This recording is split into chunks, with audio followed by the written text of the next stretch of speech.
What is good, everybody, man? I appreciate y'all tuning into the Blue Bloods on Tuesday night, like always, for our college football mailbags. And I just want to say, appreciate all y'all for real for tuning in. But we got us some topics that were submitted beforehand. I know one was probably requested by like at least 10, 15 people, and that was the whole at large bid scenario for the FCS playoffs. I know a lot of people are interested in exactly what needs to happen for FAMU to potentially get into the playoffs. So I'm going to break all that down today, kind of go over who already has auto bids, who already has clinched their potential at large bids, and who's really on the bubble fighting with FAMU to see who kind of gets into these playoffs. Man, I know a lot of you guys are newer to the FCS playoffs, so I definitely wanted to break that down for you guys. Also, we had a question submitted by someone on Twitter about Dan Mullen's job security. We all know the Sanford put up almost 60 points on the Gators this weekend. They're coming off a tough loss to South Carolina last weekend. So there's a lot of questions surrounding what Florida's going to do with Dan Mullen. I know Offscript had a live stream suggesting hopefully Willie Simmons could even be mentioned for the job. So that's something we'll talk about. And then also, I know it's a lot to keep up with, especially in college football. Just there was a question about what are the conference championship races looking like across college football? Who's locked into the championship? Who's already clinched the championship? And what needs to happen across college football to get teams sorted out all across the country? But I'll save the big topic for last. That way people can kind of get in here. I know a lot of people were going to tune in for that tonight. But let's start down in Gainesville with Dan Mullen and the Florida Gators. And also, if you're new, at the end, I take y'all's live questions. We could talk about any topic you guys want to address. Just put it in the comments, and we'll have a full-blown discussion, myself, you, and in the chat. Definitely appreciate that. But in Gainesville, man, Florida's in a very weird place. Earlier this season, there were a lot of people who thought they could challenge Georgia and Alabama for the SEC again. They lose Kyle Pitts, they lose Kyle Trask, they lose a handful of starters all across the board. I picked them to be fourth in the East this preseason. I just saw too much turnover, and everything's come to fruition. They almost beat Alabama. They were 2 points away from upsetting Alabama in Gainesville earlier this season in week 3.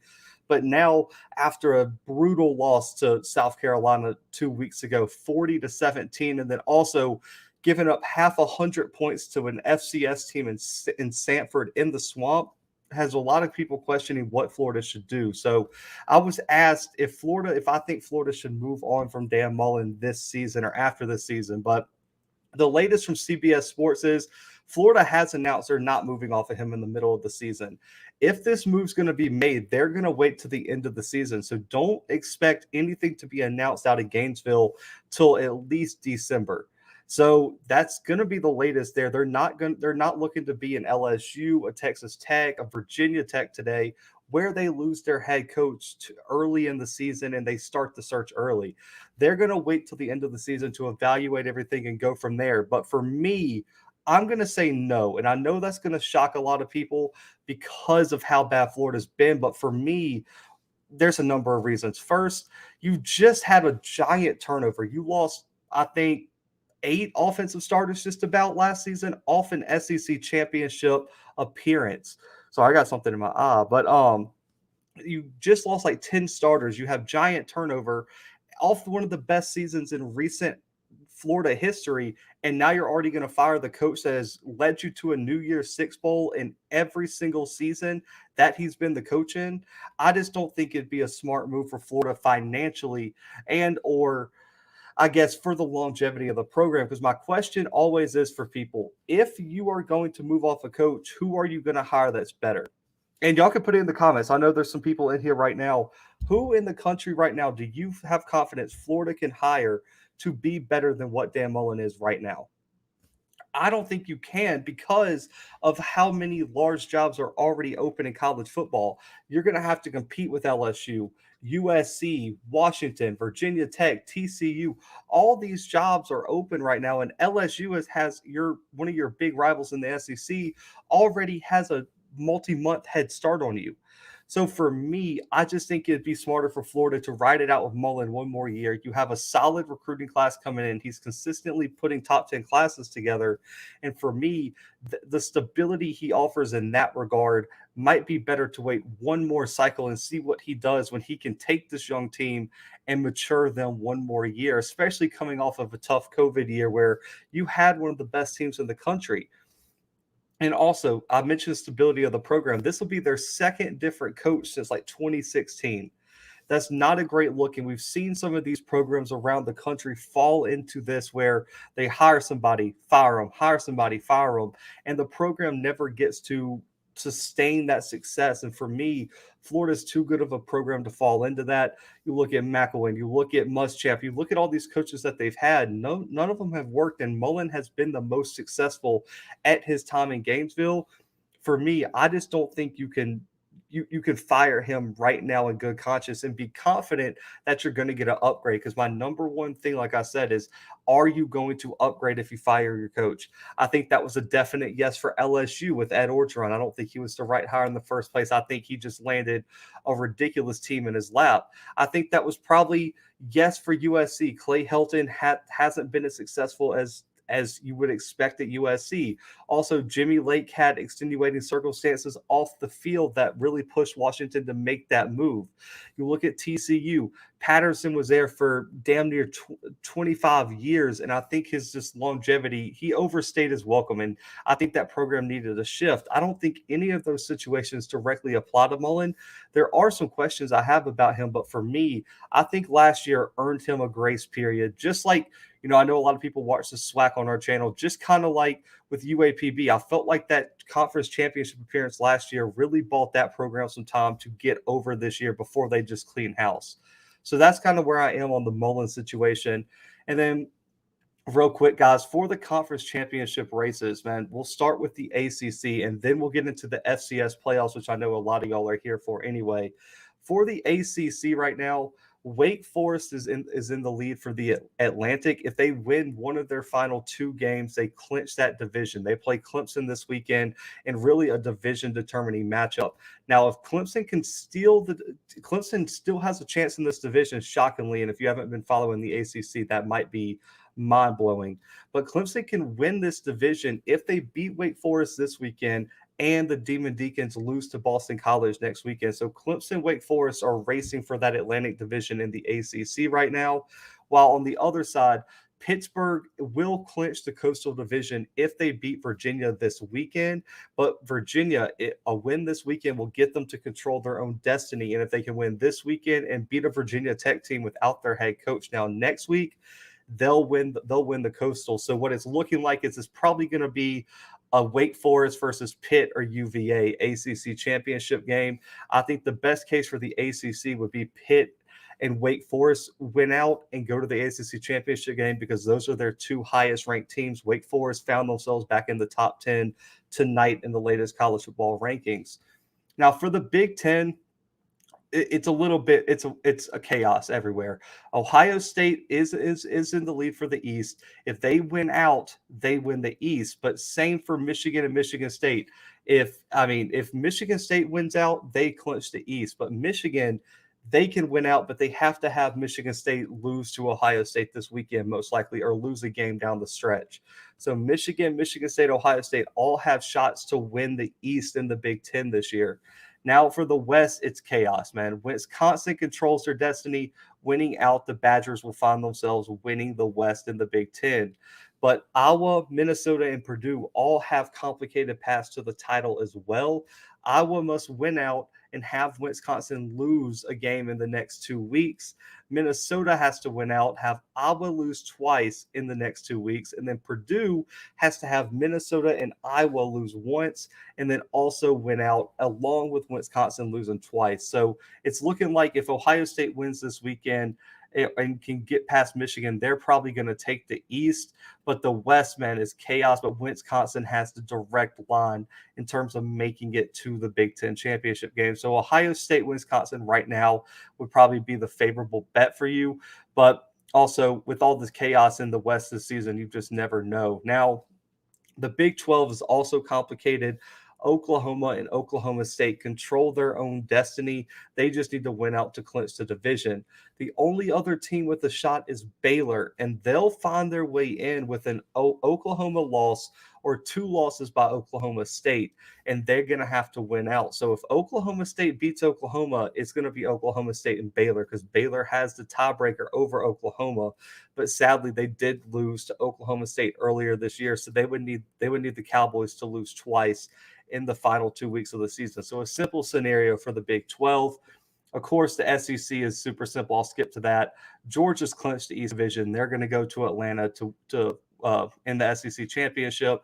Alabama, 1 win in the next 2 weeks, clinches the West Division.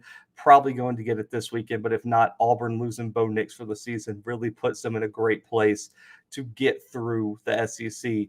But if they lose twice, Ole Miss has to win out, and Ole Miss would get in over Alabama, because Alabama would have 3 SEC losses, which is probably impossible. Let's just be completely honest. Now, the last conference, man, Pac-12, Oregon clinches the North Division with a win in one of their next 2 games, but Oregon State's still technically in the running. They would have to win out and have Oregon lose to Utah this weekend, and would have to upset Oregon next weekend for Oregon to have 2 consecutive losses. So Oregon is 1 win away from really taking this North Division, while Utah is in the driver's seat in the South. They're the same way. They clinch it with a win in one of their 2 final games, and Arizona must win out. And then Arizona State's second, they must win out and have Utah lose their final 2 games. So that's the latest on the conference championship race. Very simple scenarios as we get into the second, into 2 or 3 of the last weeks of college football. Now, the topic everyone I got so many DMs on Instagram and Twitter about this, because there's so much misinformation being spread around. The FCS playoffs. Selection Sunday is upon us, guys. Comment in the group, in the chat, if you would like to do a live stream, and I'll go live during the selection show so we can talk about who's in, who's out, and talk about all the latest scenarios as that's happening on Sunday. If that's something y'all want to see, definitely comment and let me know. But the way the FCS playoffs works, guys, is the conference champions all have auto bids. So that means the AQ7, the Big Sky, the Big South, the CAA, the MVFC, NEC, OVC, Patriot, Pioneer, SoCon.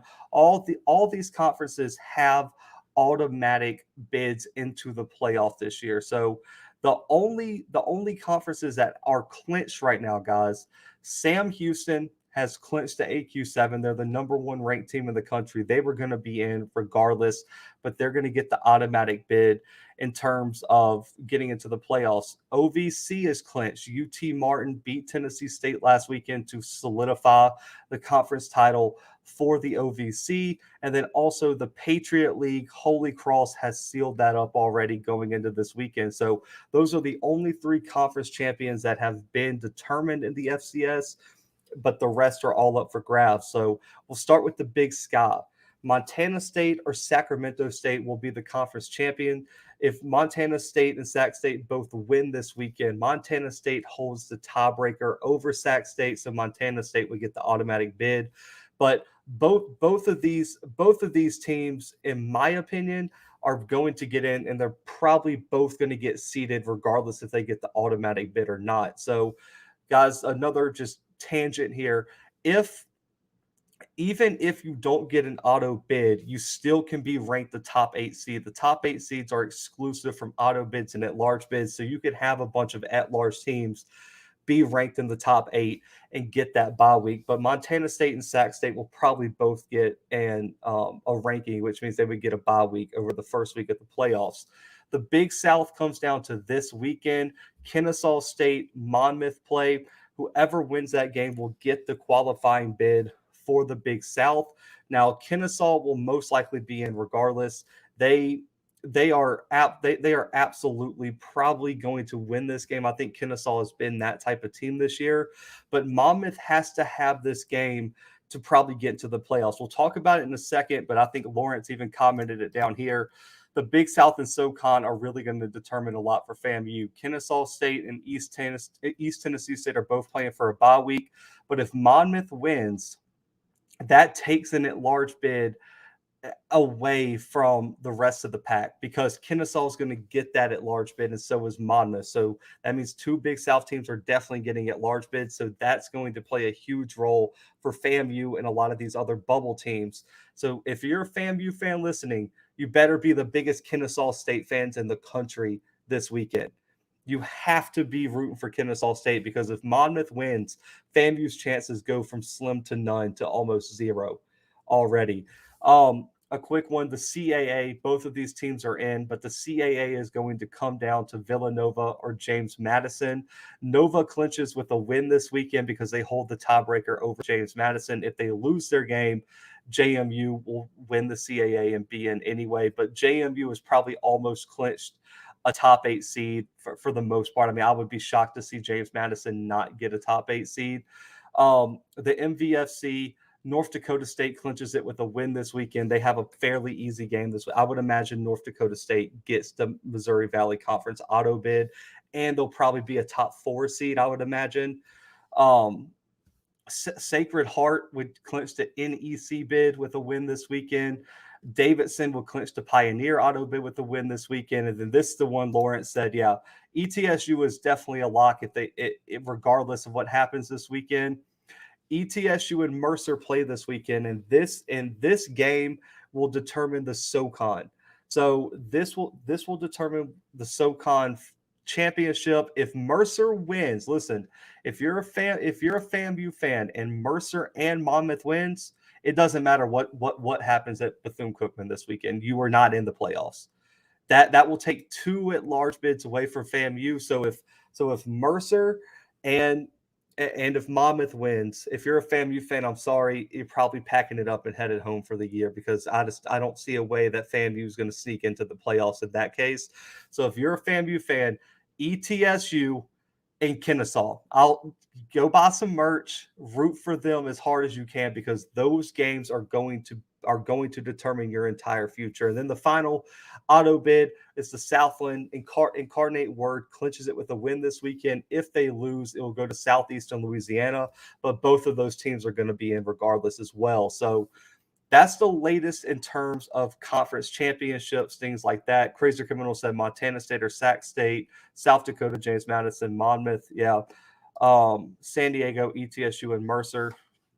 Man, appreciate the support, Booker, man. I definitely appreciate it. Yeah, live every Tuesday, man. Live every Tuesday. But for at-large bids, guys, so these are the 4 at-large bids I think will get seeding, which seeding is the top 8 seeds. I think James Madison, Eastern Washington, Sac State, and Missouri State will all be probably seeded. Missouri State would be on the fringe, but I think based on their resume, they should probably deserve a top 8 seed, even though they have multiple losses.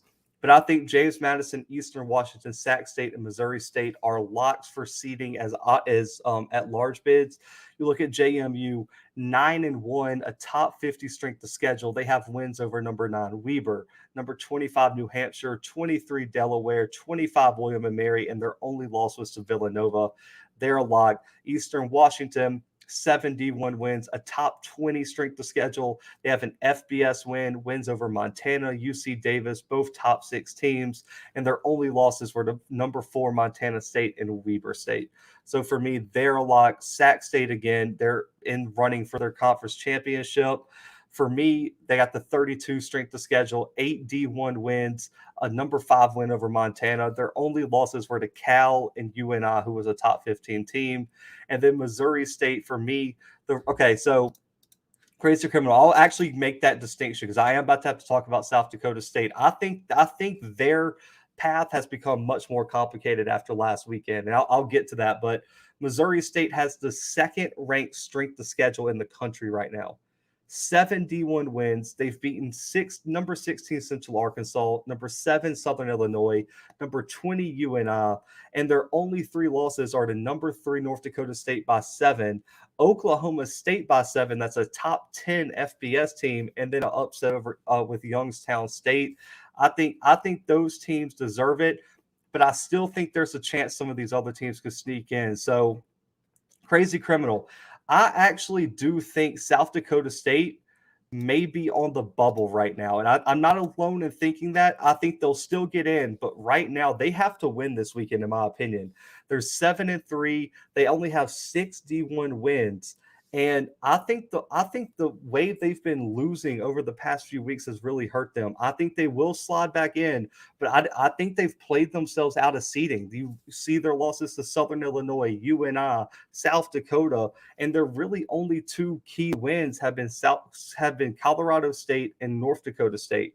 I just think that losing the games they have down down the line, I think has really hurt them in terms of ranking. I never thought 2 weeks ago I'd be having this conversation, but I think South Dakota State is going to have to be an at-large team that's going to be right there above the bubble. And there's some experts out there who think if South Dakota State loses this weekend, they could be left out for Northern Illinois. Not Northern Illinois, Northern Iowa, because they lost that head-to-head matchup.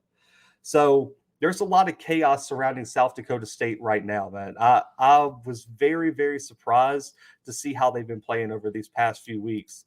Lawrence says seeds from 6 to 8 wide open. I agree. It's going to be straight chaos, man. Straight chaos. And then I also think some of the other at-large bids that you're going to see, Montana at 8-2, their only losses were to Eastern Washington and Sac State, top 30 strength of schedule. They have a D1 win over a top 20 Washington team on the road. They're in. UC Davis is in. I think Southeastern Louisiana is in. I think South Dakota's in, and Southern Illinois. Now, the bubble teams, I know this is where a lot of people are going to have a lot of argument. These bubble teams for me are going to be teams that I think it's going to come down to this weekend to decide who honestly gets in. I think VMI is going to be on the bubble. I think Mercer, I think Rhode Island, Chattanooga, FAMU, UNI, Monmouth, and Stephen F. Austin would be my bubble teams right now. And there's only a handful of spots. I think these schools are going to be fighting for like 2 spots coming down to this Sunday. And I'll start with VMI. I mean, yes, they're 6-4, but I don't think all these records are made fairly. I mean, VMI has a top 55 strength of schedule. Their losses were in the FBS to Kent State, the Citadel, ETSU beat them, which is a top 15 team. They had a close loss to Furman. I think VMI potentially could find themselves in it with a win this weekend. With the give them 71 wins, and have them sitting at 7-4. But for me, they're going to be one of those teams that I think the committee is going to be very torn on, because you look at their wins over Davidson, Mercer, Sanford. I don't know if they have enough quality wins to really get in being a 4-loss team. They're going to be one of those teams I'm going to be interested to see how the committee ranks them.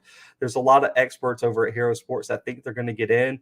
I still think they're pretty fairly on the bubble based off of this season. We talked about Mercer earlier. They got 61 wins, one over Chattanooga, which was a ranked team at the time, and their only losses are to VMI and Alabama. Yes, Alabama, the number 2 team in the country. I think they're going to be hard to keep out, man. I think even if Mercer loses, that they potentially could deserve a shot at the playoffs with how quality their losses are. I know their strength of schedule isn't the best at 63, but at 7-3 with some of the teams they faced, I thought that Mercer could be a team that you could have an argument. The only thing that's hurting Mercer is that loss to VMI. If they would have beat VMI a handful of weeks ago, I think Mercer could have been one of the locks in the playoffs, depending on what happens this weekend with the SoCon championship.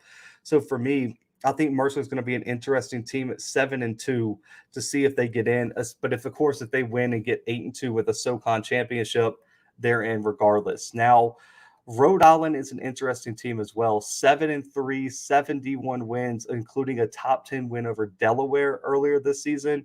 Their losses are to Villanova, which is a top 10 team. Townsend and Maine, they got a top 60 strength of schedule. It's going to be interesting how the committee looks at them too. I know right now I would have them in. I have them at like 23. I know the bottom seeds aren't ranked, but for me, I have them sliding into that as one of those last 2 spots in my bracket. I do have Chattanooga right there on the outside of the bubble. They're 6-4. They got 61 wins, including a top 10 win over ETSU. That's what's keeping them alive. A lot of experts have them sliding in because of that ETSU upset win. But for me, at 6-4, even though their strength of schedule is top 35, I can't put a 6-4 team in my playoffs personally. So right now I would have Chattanooga on the outside looking in. And that brings us to FAMU, man. I think FAMU, UNI, Monmouth are going to be the three teams that are going to have a drag out fight this weekend. FAMU 8-2 right now, 71 wins. But the problem for FAMU guys, and I hate to say this, they've only beaten one team with a winning record right now. I'll say that again. They've beaten a singular team with a winning record right now. They've beaten Alabama A&M. That's the only team with a winning record they've beaten. They've beaten South Carolina State, that's 500. But everybody else that they've beaten has a losing record right now, including the last two teams they played have been UAPB and Bethune, who going into last week had like 3 combined wins. So for me, I think FAMU's strength of schedule is going to kill them, man. They have the 111th strength of schedule. That's the lowest of any playoff bubble team, any playoff lock, anything that is in this conversation. And the 111th strength of schedule out of 120, I believe it's 120, 125 total teams. That's what's really going to hurt FAMU in this playoff race is that, yeah, they got 71 wins. They played the one FCS team, but the fact that you haven't beat anyone with a winning record is going to kill them. Now, they need Jackson State to win out. They need Jackson State to beat Alcorn this weekend to really improve their resume, because you could say, listen, we went up against a top 15 team and we played them within a single point. And that's really going to help FAMU's resume. Also, USF, was an FBS loss. I don't think that counts too much against or for them. But for me, it's the fact that the rest of the SWAC just hasn't been as strong as a lot of people thought they were going to be. You look at a Southern win that they had, you look at the Alabama State win, those teams have really fallen off over the past few weeks. And so I don't think they don't have any signature wins to hang their hat on. And that's what's going to hurt FAMU in this race, because let's just take a look. So I know a lot of people just like to look at records and everything, but UNI is one of the teams they're going to be facing again in a Northern Iowa team that's 5-5. And a lot of people are saying, man, 8-2 versus a 5-5 team. Well, UNI has 5 D1 wins, including wins over Sac State, who's going to be a top 8 seed, South Dakota State, which was a top 10 team, and a number 3 Southern Illinois team that has a chance to be a top 8 seed as well. And then their only losses are to number 7 Iowa State, who's an FBS team, North Dakota State, not South Dakota State, North Dakota State, Illinois State, and Missouri State. So for me, I don't know if there's going to be when you look at that 5-5 record versus FAMU's 8-2 record, you can make an argument that the 5-5 record with the schedule they played, where they played like 5 or 6 ranked teams, could be better for the playoffs. And that's the argument that I think the committee is going to make against FAMU that's really going to hurt them, is that a UNI team is going to have a better resume. And then I also mentioned Monmouth is going to be in there. They're 7-3. Got wins over North Carolina A&T, wins over North Alabama, Fordham, and their only losses are to Princeton, who is damn good this year. They just won't go to the playoffs because they're like the SWAC and forfeited their automatic bid. Holy Cross, and then an FBS team in Middle Tennessee State. So Monmouth right now has just as good of a resume. And then you look at Stephen F. Austin, 71 wins, Eastern Kentucky, Central Arkansas, and their only losses are to Texas Tech, Sam Houston State by 1 point, and Jacksonville State, which was ranked at the time. So you looking at who FAMU is going to go up against, the strength of schedule argument is going to be atrocious in terms of that's going to be the number one deciding factor for FAMU is, can the committee overlook their strength of schedule? And I just don't know if they can. Lawrence Reed says, yeah, South Carolina State needs to win to help FAMU. I agree.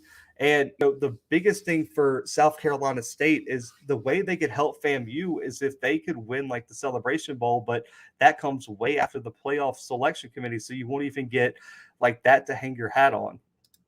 Mario said, yeah, they have to improve their schedule in order to make the playoffs. But I think even though their schedule wasn't tough, don't get me wrong, Mario. If FAMU makes it, I think they could compete in the first round depending on who's who was their matchup in the first round, which would most likely, with how things are sitting right now, probably be Kennesaw in it, like around Atlanta. But I think they could compete. I think they could win that game potentially. But the problem is how do you look at a team who's played a top 20 strength of schedule and say, yeah, I don't think you deserve it over this team that hasn't beat a team with a winning record other than Alabama A&M, who right now the committee's looking like Jackson State beat them 61-15. So that's going to be another takeaway, is that Alabama A&M got destroyed by the one team in the SWAC that probably has enough credibility to help you. So I agree. They're going to compete if they make it. This was just all looking at how can they make it and what would they have to do to make it. UNI also beat Sac State 34-16. Yeah, they have some solid wins, man. UNI, for a 5-5 team, has some giant wins. I mean, and when you look at their losses, they're not bad, with North Dakota State, Iowa State, Missouri State, because all those teams have, I would say, good arguments to be in the, and they have what, 3 losses to potential top 8 seeds.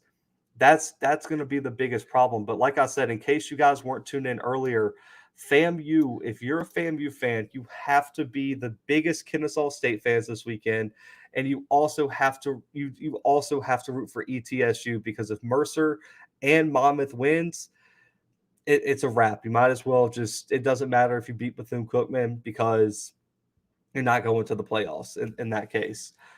Jay Stokes said FAMU has to improve its strength of schedule in its non-conference games. I agree, Jay Stokes. There's no reason, and I've talked to Mr. Campbell and some of the subscribers. We've talked about this. Like, FAMU has to call a Mercer, has to call a Kennesaw State. They got to play some games around the Atlanta area. FAMU has a giant alumni base and giant fan support in that area.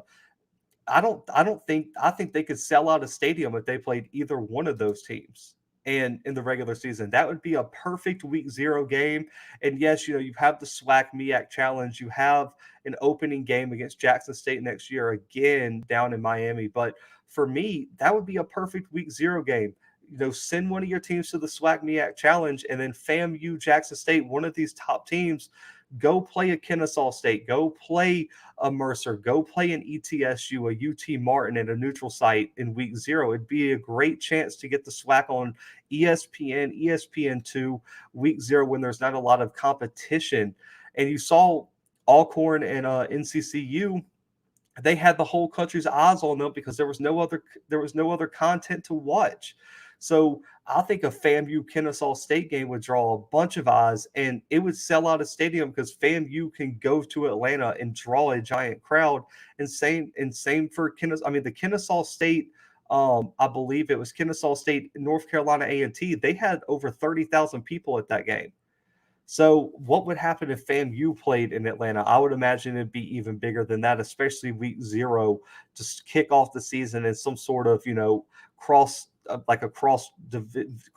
conference game, something like that. Personally, I think that's what I would like to see. Quint said, with the field and the Big Sky and the MVFC, I don't see a 5-loss team in the playoffs, but a 4-loss in those conferences an argument. Yeah, that's the problem, man. The SWAC's trying to get their 3rd best team in, but these MVFCs, the Big Skies, the CAAs, the SoCons, they're getting 3-4 teams in minimum every year. Every year, you're going to have one automatic qualifier, and then there's going to be 3 or 4 at-large bids for each of those conferences, because you have, guys, let's put this in perspective. Eastern Washington is a top 5 team in the country, and they finished 3rd in their conference. The 3rd in their conference. And right now, they're going to be a top 8 seed. That's how competitive that some of these conferences are. It's different levels. And for the SWAC, you have to establish that. Yes, do I think a FAMU could go compete? Absolutely. But you have to prove that in the regular season by your whole conference coming up. Because here's what the committee is going to say. And I'm not saying this is right, guys, so don't come for me. This is just me telling you what's going to be said. They're going to look at FAMU and say, okay, who have they played? Well, Southern lost to McNeese. McNeese was one of the worst teams in the Southland this year. So how in the world can we think they could compete with an Incarnate Word, a Southeast of Louisiana, if they couldn't even compete with McNeese? Then they're going to look at Prairie View. Okay, yeah, they beat a Houston Baptist team that's atrocious, but then Incarnate Word demolished them 40-9. So what are we doing? What are we doing with that? And so for me, that's the biggest thing. Is this a perception problem for the SWAC? And you're going to have to play some out of conference teams to change that, and not only play them, compete and win. I think FAMU would have been better in this playoff race, guys. And I mean, y'all can correct me if y'all don't agree. FAMU would have been better scheduling Kennesaw State over Fort Valley and losing by 7 than them beating Fort Valley State this year. They would have had a better chance of getting in the playoffs playing a Kennesaw State close than they would have been beating a Fort Valley State. Same for an Alabama A&M. Playing a close game with Jacksonville State this year would have been better than going and beating Tuskegee. Close losses to those top teams mean more than wins over D2 teams. And that's the type of perception that I'm trying to push, is that you don't always have to win. You just can't go be a Mississippi Valley State and lose by 90 to South Dakota State, or UAPB, whoever lost like 90-6 to South Dakota State. If you're competing and losing close games, that matters. I just listed you the resumes. Close losses to those top teams, like a 7-point loss to North Dakota State, helps Northern Iowa over FAMU. That's the type of perception it is. So for me, I personally think that taking a chance in scheduling some of these games you might lose is a good thing, as long as you compete in them. Jay Stokes said they would love to play Kennesaw State or North Carolina A&T too. I think North Carolina A&T is going to start scheduling SWAC teams. I'm going to be interested to see how that works. HBCUs have to drop non-conference D2 games and schedule some of these top 25 FCS schools. I'm telling you, man. I'm telling you. That game is too early. Booker, listen, I have been screaming that. Listen, Jackson State FAMU should not be a week 1 game. Just like Alabama, Georgia shouldn't be a week 1 game. For me, an in-conference game like that, I personally think should be no less than like week 5 or after. You cannot play a game like that week 1 when the teams are so new and rusty. I would love to see FAMU and Jackson State play like later in the season. All the big conference games, for me, the later they are, the better, because you would get 2 teams that are playing their best football rather than week 1 where anything can happen. You could have a bad week 1 game, and then like FAMU this year, it cost them, because I think Jackson State and FAMU are fundamentally different teams than they were week 1. Both of them have greatly improved from week 1. I don't think we'd see a 7-6 game if they played this weekend. Now does FAMU win? Probably not, in my opinion, but I do think it's just as competitive and probably a better overall game, and with less turnovers and things like that. It was sloppy at times because it was week 1 and FAMU was coming off of a whole year of not playing football. For me, that game should definitely be pushed back. I don't like it being week 1 either, man, personally. Ayo, this is why the SWAC needs to use their non-conference games for better competition. Play Big South, Sun Belt, the Pioneer League, no more Delta State games. Man, you're preaching to the choir here, man. Listen, I think, and I'll give Coach Simmons his credit too, because we've both been on this bandwagon. A SWAC ASUN challenge next year, or in the next 2 years, a SWAC Big South challenge, a SWAC Southland challenge, a SWAC WAC challenge, a SWAC SoCon challenge. The SWAC is in the perfect location to have all these conferences compete. And even if you want to take it a step up, like Crazy Criminal said, exactly, Atlantic Sun, SWAC Challenge, Big South, CAA, MEAC, there's too many conferences in your geographical region where travel's not an issue that you can go play some of these teams. So for me, that's going to be interesting to see how the SWAC does, because I could imagine the way we're seeing the SWAC evolve, I think they're going to ask for some of these teams to come and play. And I know there's the whole thing about, we don't want to have to travel to their stadium and things like that, but it's just like the FBS level, man. Do you think Cincinnati wants to go travel to play Notre Dame and Indiana year in and year out? You got to go beat those teams to prove that it's the travel and everything's worth it. And I think there are some teams that would play a home and home with a SWAC team. You just have to go out there and find them. I don't know the behind the scenes. I don't have that type of pull, but for me, I think it needs to happen sooner rather than later, especially if we are going to go ahead and say we want to play in the playoffs. if you're a SWAC fan and you care about the playoffs, this stuff matters. And like it might be beating a dead horse because we talk about it on every live that I have. Scotty's live, that's all they talk about on off script.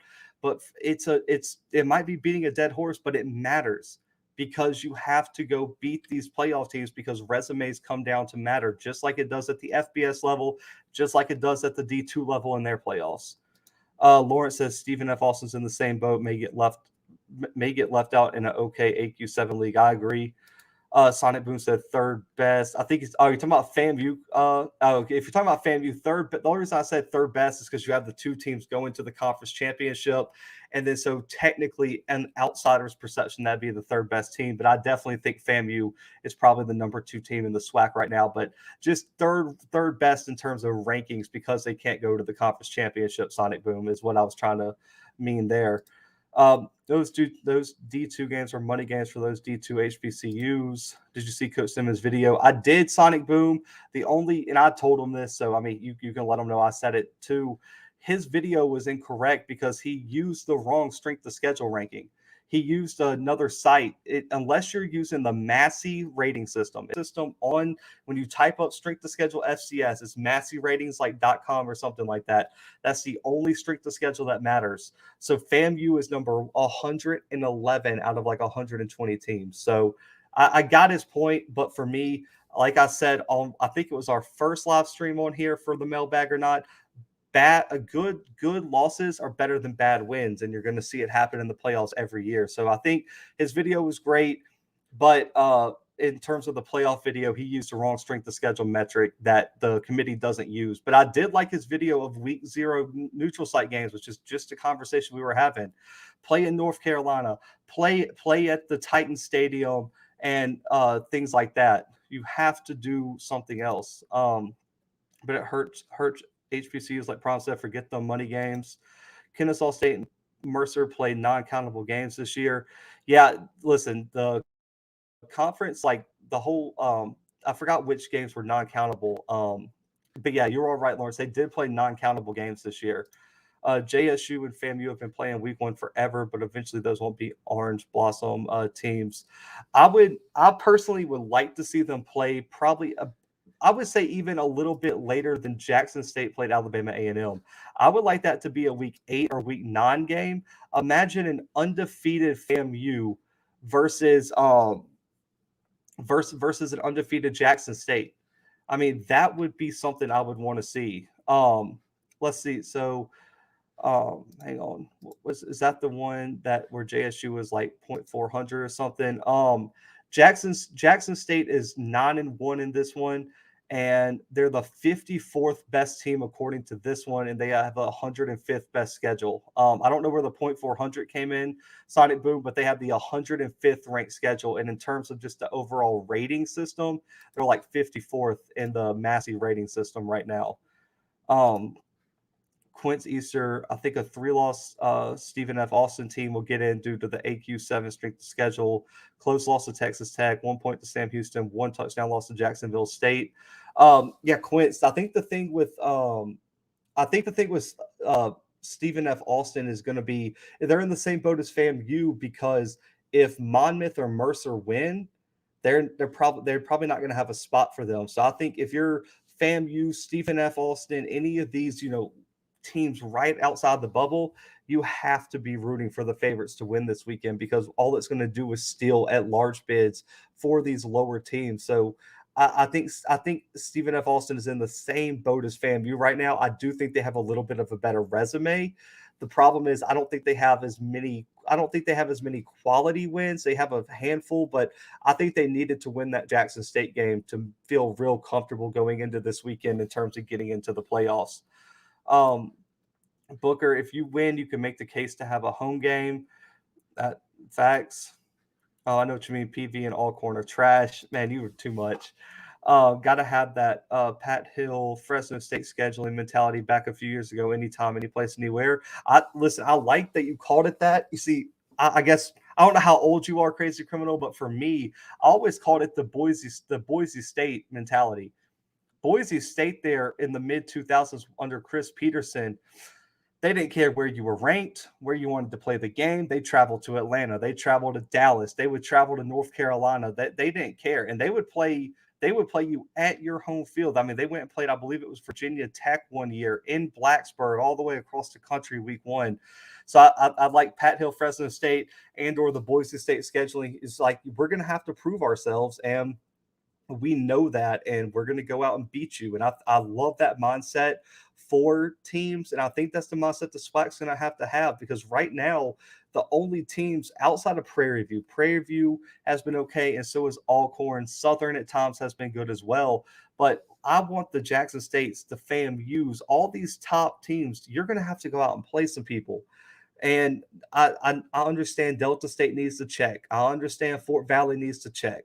But for me, don't your check matters more, and I think you're going to make more off of playing these top teams down the line. And I said this on a previous live stream. You have to look way ahead. Like you have to you're got to make financial moves for the future, not right now. Like yes, right now FAMU might not profit from going to the playoffs this year because they probably won't host the games. I would imagine they won't try to get into a bidding war with Kennesaw State. But what that does is it gives your program recognition where now ESPN and these programmings can give you opportunities down the line, sponsors down the line, recruits down the line. This is a long-term process. And I feel like a lot of people who argue against it are viewing the right now benefits rather than the benefits down the line. Yes, like could you potentially lose money one year, or something like that? Absolutely. But down the line, it eventually benefits you. Look at North Dakota State and some of these teams that have built their programs on the back of long-term success and long-term planning. And that's why I feel like and a lot of people want to get mad at YouTubers and fans and everything. I don't think it needs to be a battle like some people try to make it. What it needs to be is we need to put the pressure on the right people who have the focus and have the ability to change something.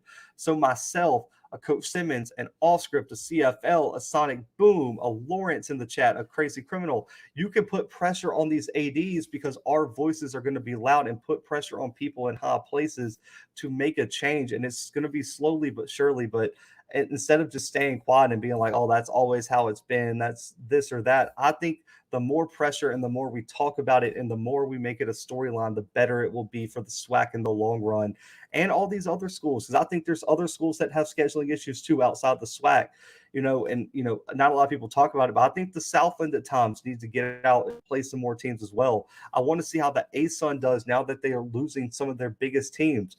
What do they do to increase their strength of schedule in terms of out of conference? So we're going to see a lot of changes over the FCS in the coming years. Let's see, the Warren Nolan ranking. Okay, yeah. I mean, that's one that a lot of people sometimes reference. I just know the committee uses the Massey rating system, and that's one of the first search results on Google if you just type in FCS football, like strength of schedule or something like that. Quint said Boise and the current BYU mentality, Coastal Carolina game scheduled on a week's notice. Exactly, man. They don't care. They're just going to go out and play you, and it doesn't matter. And I think even you saw Cincinnati take that approach this year, where they said, "Oh, you didn't think we were good enough for the playoffs?" Notre Dame, Indiana, where are y'all at? We're gonna come play y'all at y'all's place back to back and not ask any questions about it. And they won both games by double digits. Indiana ended up not being as good, and that's always a risk you take. Listen, and I know some people would say this is like, what if Jackson State schedules, who do you want to put, a Sanford, and they schedule Sanford and Sanford's not very good at the end of the season? Well, that happens, but I would still give you credit for just going to schedule that game, going to schedule a Mercer and ETSU and saying, okay, like they ended up not being as good, but at least we went out there and tried it. At least now we have a line of communication where we can schedule this game again when they are good or when they potentially could be good. And I don't think you should ever take away from a team who scheduled a team who was supposed to be great and ended up not being as good as they were. So for me, I would give the SWAC credit if they scheduled anybody. I mean, I give Prairie View props, man. They went out and played Houston Baptist. They went out and played Incarnate Word. You got to give Southern credit for going out and playing McNeese, even though they weren't the best team in the Southland this year. They at least went out and played them. So for me, you got to give those teams a little bit of credit. Lawrence Reeves says Massey has JSU at 54 overall, FAMU at 65, and UNI at 8. Exactly. So if you're on the committee, then how do you take that? You're like, man, that team's 5-5. Well, yeah, they played arguably the hardest schedule in college football, and they beat this team. And so that's going to be the biggest argument, man. Sonic Boom. The people who argue against it are looking from a personal view instead of how people on the outside making the decision see it. Yeah, and I agree. So for me, as much I get it, and it's hard to hear it from an outsider, someone who quote unquote doesn't have SWAC hours, and I understand it. And that's why I don't really care if people say I don't have SWAC hours. That's fine with me because I don't, and I'm trying to get them up slowly but surely. But what I feel like people on the outside could offer, like you said, is that outsider perspective. I feel like channels like my own, Scotty at times, like, maybe not Scotty because he didn't have the FCS hours, but like for me, like I feel like I can look at the SWAC unbiasedly and tell you how a committee member is going to judge these teams. I can come on the channel and tell you why right now I don't think a lot of committee members think FAMU is going to get into the playoffs. And I can come in here and tell you why based on like an outsider perspective. And so for me, I feel like what's lacking, and I've had this conversation with some of you in the chat, and I've had conversations with other channels, is outsider perspective, even though we have a lack of SWAC hours, can offer a lot of objectivity on things and offer a new perspective that maybe you haven't heard yet because everybody involved has been, entrenched in the SWAC for a long time. And like getting some outsider perspectives could be good to merge with the other ideas that people inside the SWAC have. So I think it's a balance for sure. And I don't think either side is completely right. And I personally, and I don't think people inside the SWAC personally see it 100% right either. But the number one thing that gets me is like the conflict that you see. The conflict you see in the SWAC group, some of the comments on these channels, like if everyone just put their ideas in a pot and like we could come out with some sort of like viable solution, that would be so much better in the long run for the SWAC and for even some of these other conferences. It's not a you versus them or an us versus them. It should be like everyone come together to help HBCUs and help the SWAC and some of these other conferences catch up to the pack because of all the like you need people with outside experience to come in and help because they've seen conferences do it on the other side. So that's it. There's a lot of things that I have like an opinion on that we could go have probably an hour live stream about in terms of like ideas about how to improve the SWAC and how to improve scheduling and things like that. Um, Tennessee State can't be our only FCS opponent. I completely agree. And even if you scheduled other teams in the OVC, Sonic Boom, I wouldn't be mad if you scheduled an Austin P. If you schedule someone like that, I personally think those teams all would be viable options for out of conference games because it would start a precedent of you guys beating out of conference teams from other conferences. Jackson State needs to have a better schedule, man. Southern and Grambling generally play out of conference games. How the playoff committee subtract non-countable games from the Massey rating, the NCAA sent their schedule. So, Lawrence, I personally think it is so. If it's non-countable games, I don't even think they're put into the equation. I don't think they count against or for because I think the playoff committee and the strength of schedule. I think they just I think they throw them out. I'll have to do some double check and I'll reach out to my FCS voter guy and also one of my connections on the committee. But I'm pretty sure the non-countable games, they don't take into consideration. So those strength of schedule rankings, they include all the games that aren't non-countable games. And so that's the best way I think I can really put it as of right now. But I'll double check that. But I'm pretty sure they just don't even count them because they're non-countable games. So they don't count, so they don't subtract or add anything to your strength of schedule rating or the Massey rating. Underscore, if they really want to be considered a good FCS team. Listen, underscore, I agree with you. Listen, I would pay whatever amount of money you guys wanted to see Jackson State in the playoffs this year. I mean, that's how bad I want to see it because I think it's a team that's good enough to make some noise. But now, I mean, put in the comments. I want to see. I'll take a poll. How many of y'all think South Carolina State stands a chance against Jackson State in the Celebration Bowl? I mean, I'll wait. I'll see. I'll move on to the next comment. Comment. How many of y'all think South Carolina State has a chance to beat Jackson State this year? Because I personally don't think they do, especially after losing convincingly to FAMU and also losing to Alabama A&M. I don't think it's a great matchup for South Carolina State in the yeah, look, nope, not much of a chance, no chance, nope, no chance. Exactly, man. Like it's and just putting the because here's the argument that I've heard. I've heard that nobody would care if let's say Jackson State played, a Kennesaw State in the playoffs. How many of y'all would rather see Jackson State play Kennesaw State in the first round rather than see them go play South Carolina State in Atlanta for the Celebration Bowl? Put all the financial stuff aside, but just on the field product, I think Kennesaw State versus Jackson State would be a way better matchup than South Carolina State versus Jackson State. South Carolina State's going to be 6-5 at best coming into that game.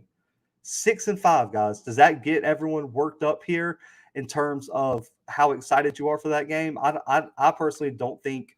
I don't think it is. Shador and James Houston would have to be in scooters too.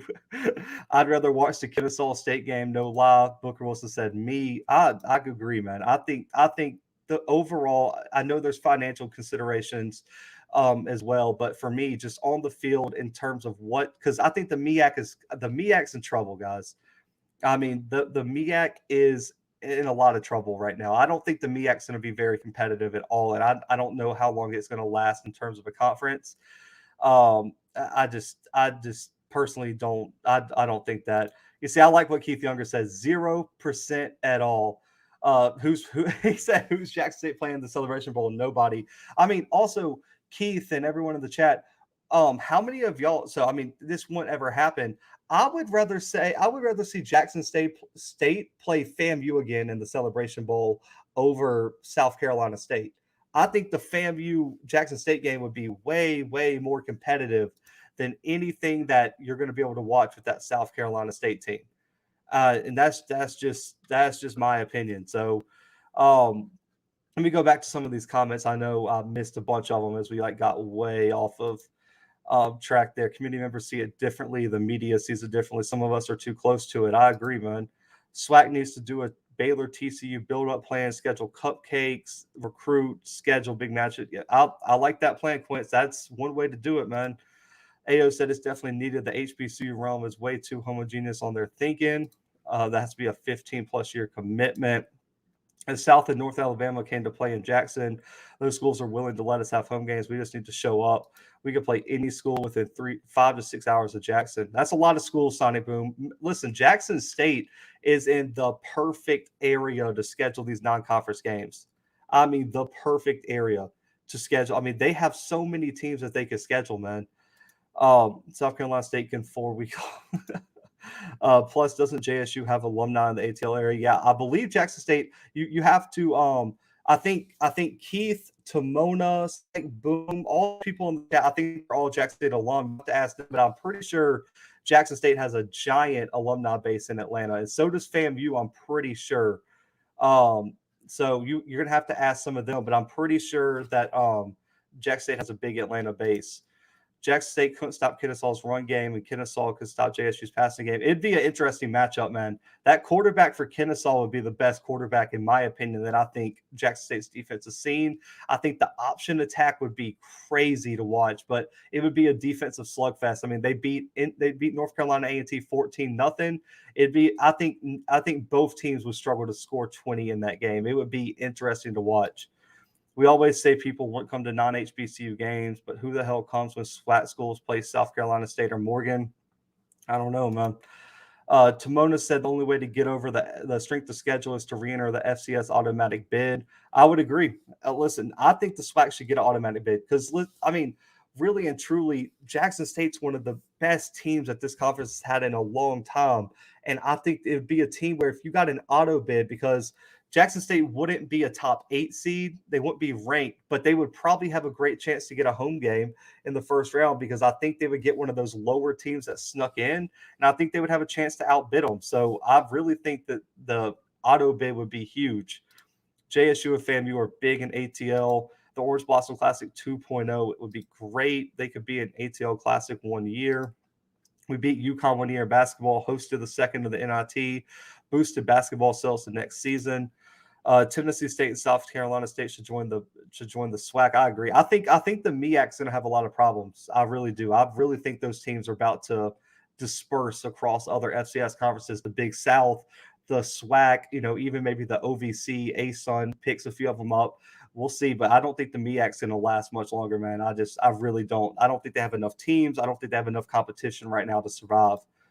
Unstoppable. Does South Carolina State even have to have the fans to? I don't know, man. So listen, my SWAC hours might be a little bit low. My MEAC hours are like -10. So I don't even know what type of fan base South Carolina State has. Um, but I would imagine probably not compared to Jackson State. Keith Younger said, yes, the FAMU game would attract a larger audience. It's a 6-hour drive from ATL. I agree. And I think there's a lot of, there's a few games that I think I would pick over the South Carolina State game. When you look at South Carolina State, man, they don't have the offense to really compete with Jackson State's defense. They're 5-5 in the MEAC. And I think all of us in this chat can agree. The SWAC is like, wrong hand. The SWAC's up here. The MEAC is like below my camera. I don't even think the competition is even relevant. I think this honestly for the Celebration Bowl this year, the SWAC would be better just pulling like the top team from the ASUN that didn't make it, and then pull South Carolina State. I could just be crapping all over South Carolina State. I just don't think they're going to be able to compete with Jackson State. There are a ton of JSU alumni in Atlanta. JSU is better than North Carolina A&T this year. I agree with that one wholeheartedly.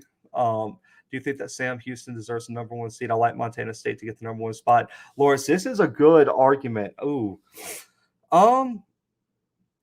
Yeah, it's so tough because on one hand, so I'll give it to you both ways, Lawrence. Yes, because they're the defending national champs. They've won 20 straight games now over the past 2 years. And they have, outside of Stephen F. Austin, which they beat by 1 point, they've outscored their opponents. I believe it's like 43 to 14.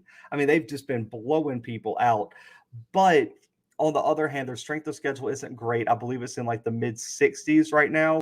I think right now you have a great shot. Whoever wins the Montana State game really and truly has a very strong argument for that number 1 seed, and especially Montana State. Because if you look at Montana State, they would have wins over Montana, Eastern Washington. They would have wins over everyone in the Big Sky, including Sacramento State as well. I'm pretty sure they beat Sac State. So they would have like 3 or 4, maybe 5 top 15 wins. So for me, I do think Montana State would be a better choice at number 1 than Sam Houston. I don't think the committee will take the number 1 seed from Sam Houston. They'll say they're the defending champ. They've won so many games in a row. They've only had 1 close game. But I do think if you're looking strictly off a resume, Montana State would have an argument. I think you could even make an argument for North Dakota State. They would have an argument, maybe a James Madison. I don't know. They're 9-1. But for me, I think Montana State would be your best bet, Lawrence, if you're going to look for someone to steal that number 1 seed. I can't imagine Sam Houston being below 2, though.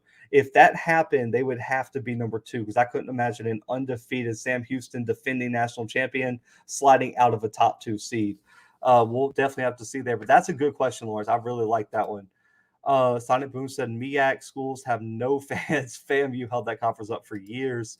The Metro Atlanta JSU chapter is huge. We recruit Georgia heavily. So does FAMU. Too much off the field politics in the capital with Tennessee State going to an HBCU conference. I'll just leave that alone. Yeah, I've heard that they've had a lot. And I've even talked, I think, on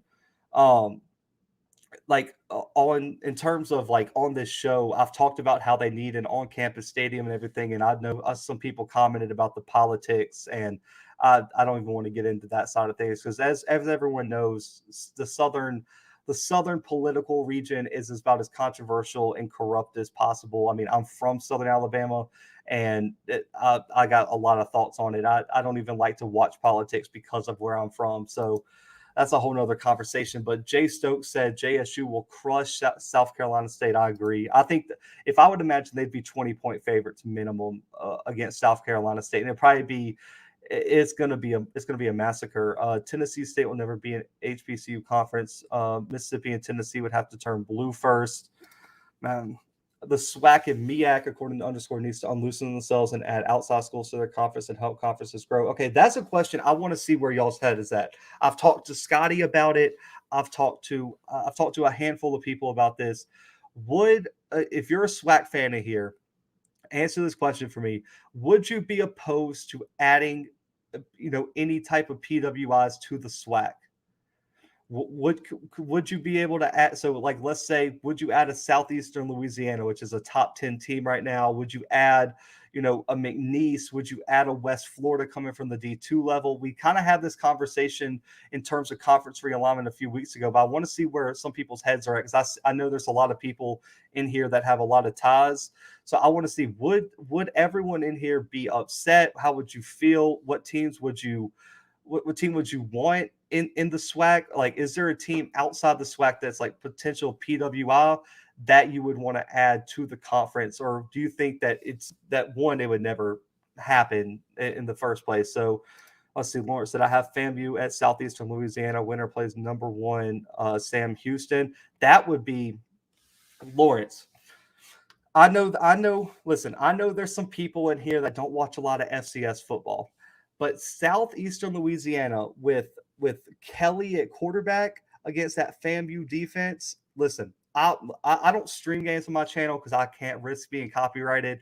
I just got monetized. Just started offering memberships. Appreciate everyone who's joined there, but I would stream that game.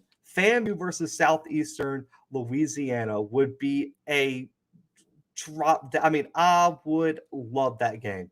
I mean, that game would be absolutely outrageous. Cole Kelly is one of the best FCS quarterbacks of all time against FAMU's top 5 defense in the FCS. Sign me up all day and more, Lawrence. That was a perfect suggestion there. FAMU would love to play Kennesaw State in Atlanta. The former FAMU AD is at Kennesaw State, and ATL is FAMU's second largest alumni base outside of Miami. That is crazy.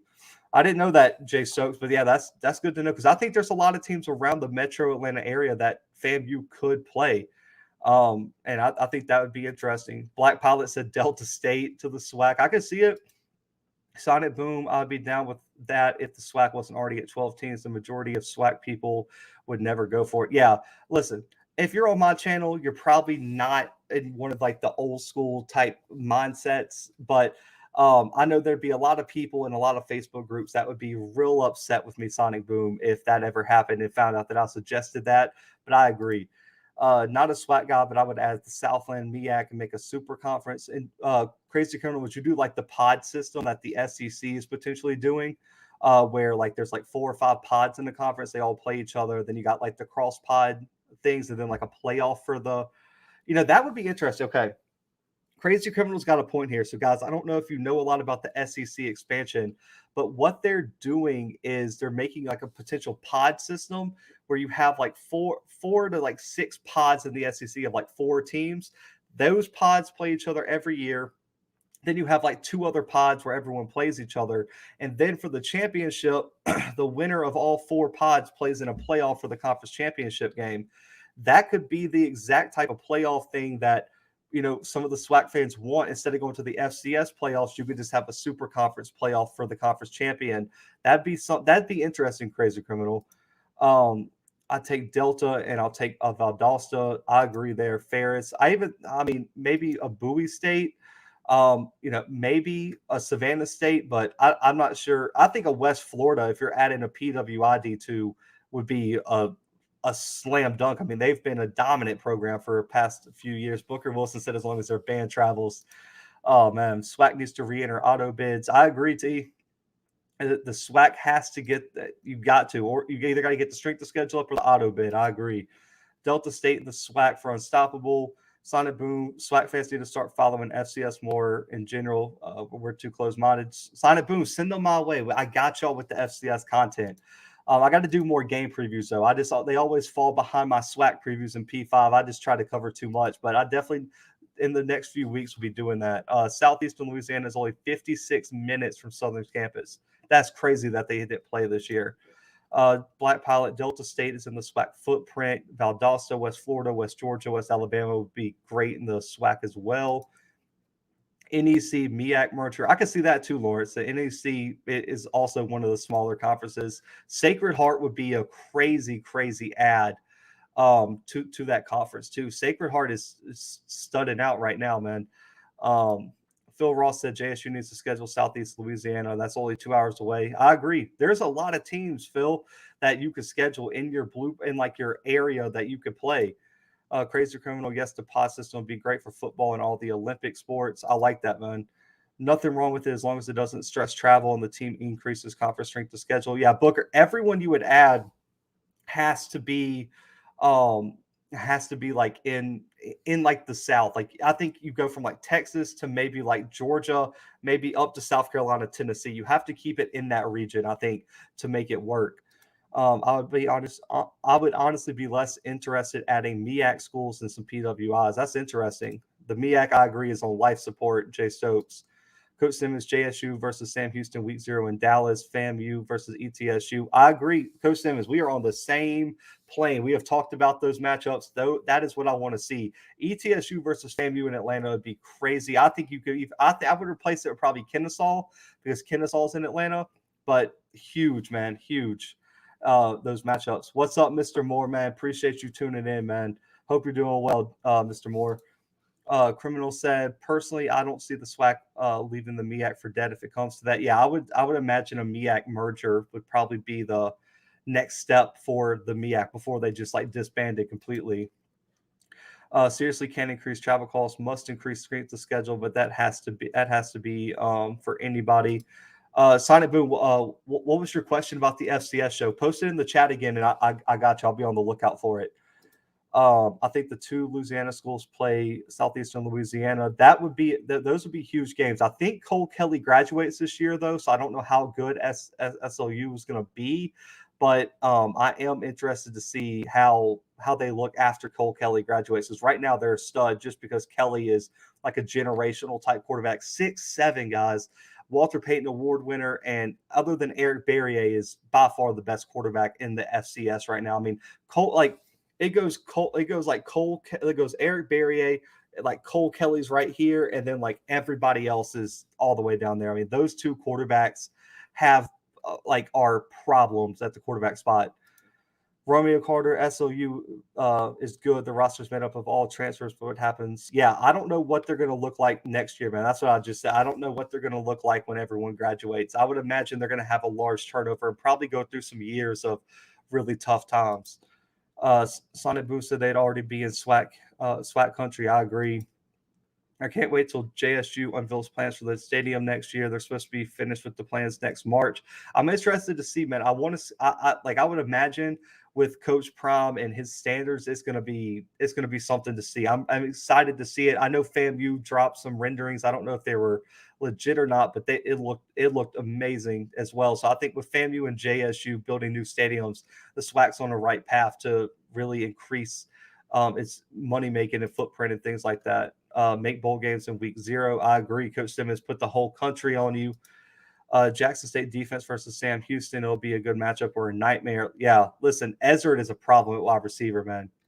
Like I love Jackson State's defense, and I know Mr. Moore's in here, but listen, Ezard is a problem at wide receiver, and I mean that would be by far the best receiver that I think Jackson State has seen all year. I mean, Ezard is going to be a future NFL prospect, man. He is a problem at wide receiver, and so is that quarterback for Sam Houston. He's also a big problem. The SEAC D2 as a PWI Spring Hill, they're doing just fine. Noted that the university students were involved in the civil rights movement, as noted by MLK in his letter from jail. Oh, that's Spring. I need to look up Spring Hill. I didn't know that. That's interesting. Sonic Boom said, I've been saying JSU needs to play more OVC teams for years as other Tennessee schools have big Memphis followings, so we would travel. Mr. Moore, who got suspended? Because I'm assuming, if I had to guess, Mr. Moore, Malachi was one of the ones that got suspended because he's the one that I saw get involved the most, but I didn't really see anyone else particular in the video. But I know Weidman had to be suspended. Let me know if you know, or you can text me too. I definitely am interested to see who got suspended. Let's see, Black Pilot, just look at the GSC conference rankings in D2 football. They would make the SWAC conference more competitive. I agree. There's some big D2 conferences that I think could be huge, man. I mean, there's a lot of D2 teams that I think would improve the SWAC Southland Alliance. I also like that, man. The Southland, the ASUN, all those Southern conferences could be big. From my research, when you move up, you have to wait 2 years to play non-NCAA tournament and bowl games, but 4 years for major championships. Oh, that's interesting. I didn't know that, Lawrence. If that's true, that definitely could be something to look at. Sonic Boom, my question is about doing the show about FCS in general, the good, bad, ugly, how things can be improved. Bet I got you, Sonic Boom. I'm gonna take a screenshot on my computer of this actually. That way I can go ahead and get that too. I'll probably record that this weekend and drop that on like next Monday or something like that. And that way we can just talk about how to improve the FCS in general. Any stadium we build needs to pull the best aspects of the vet and make JSU game day experience great. Well, Sonic Boom, I told you the one thing I want to see JSU do, and a lot of other SWAC stadiums, the stadium needs to be closer to the field. When I went to Alabama A&M, I felt like I was 15 miles from the field, but I'm Auburn grad, so that's the best comparison I can make. I mean, even when you're sitting on like the 13th row or 15th row at Auburn, you feel like you're on top of the field. Like everything is condensed on the field, and so it funnels all the sound down. I want to see these SWAC stadiums creep up to the field and be right on top of the players, because that's how you create a real home field advantage. I need to see those stadiums kind of not, because it's great to have a 60,000 person stadium, but at Alabama A&M, I just like everything just felt so far away, and I felt like it really limited what type of home field advantage you could have. So I definitely want to see them do that. SWAC would be better off re-entering the auto bid for the FCS. Strength of schedule will always be an issue when going against PWIs. SWAC has to adjust their games. I agree. T, listen, you are preaching to the choir here, man. I mean, I think everyone in this chat agrees that the auto bid is the best move for the SWAC.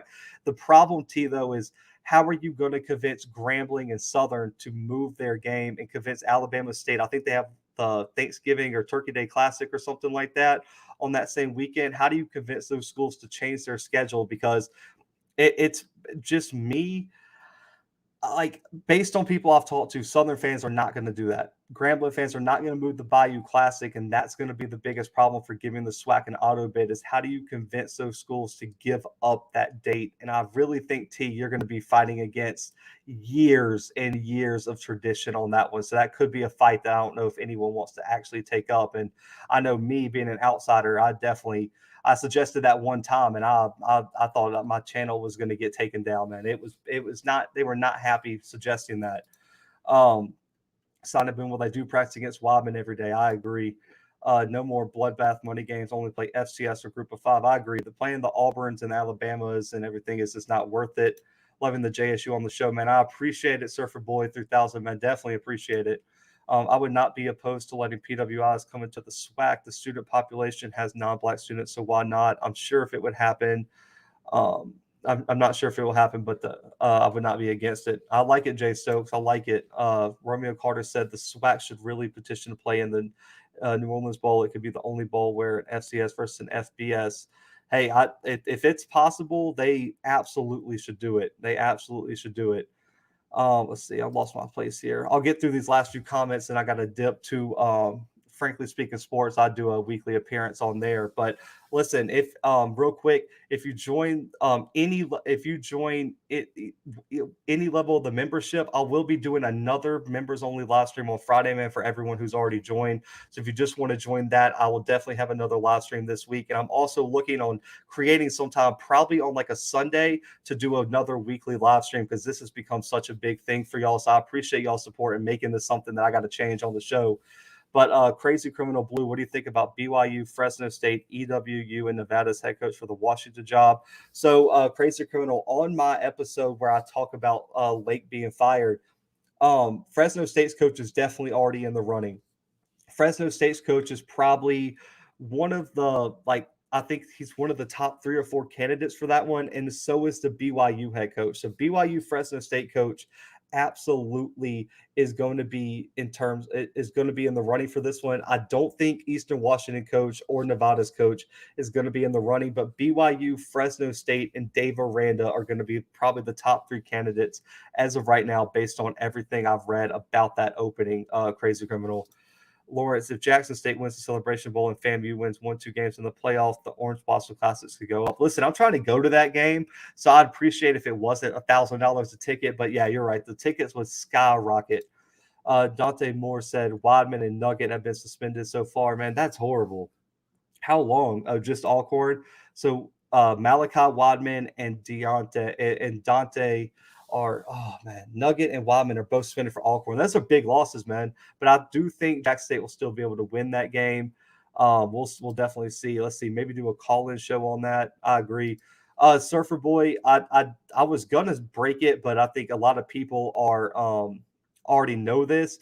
But TCU has officially announced that Dion's no longer a candidate, so he's going to stay at JSU. He might be mentioned for another job, but he is not even a candidate anymore for TCU. That was known like Sunday night, based on like the source that I have at 247. It's because co-located.